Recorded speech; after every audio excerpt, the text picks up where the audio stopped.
چو شد کارهای نظام ناتراز، نه برقی به جا ماند و نه نان و گاز.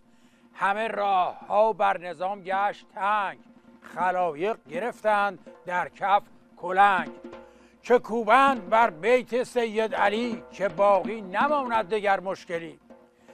آقا جونم که شما باشید، کار که به دینجا رسید، اراذل نظام و رجالگان ولایت مدار با مارموزهای نسل بنفش و منفش به چاره اندر شدند. به شیاد دوران نمودند روی، که درمان این وضع با ما بگوی. بگفتا که دعوا نداریم که، در این کار غوغا نداریم که. شما را دوچرخه بود راه حل، کنم حل هر مشکلی با عمل. شوم با دوچرخه روان توی شهر، فتد قلقله در تمامی دهر. که درمان هر درد چرخ شماست، گذارید پا در رکاب این دواست.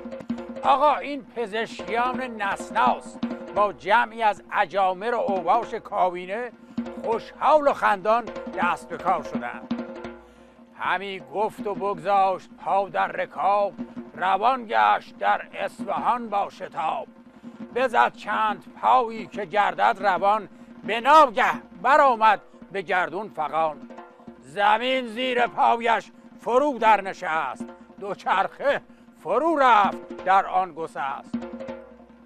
به یک چاله افتاد در قعر خاک، همه فاضلاب و لجن گندناک.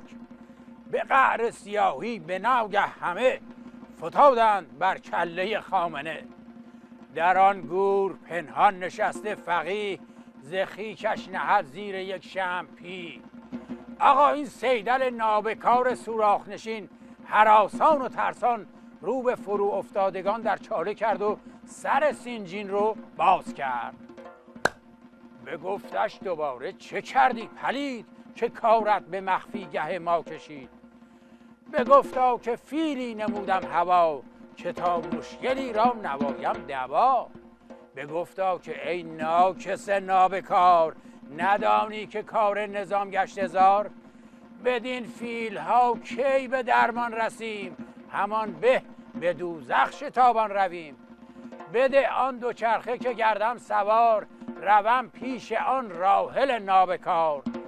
الباقی قصه و رکاب زدن عظما به سوی جهنم بماناد تا وقت دگر. عزت زیاد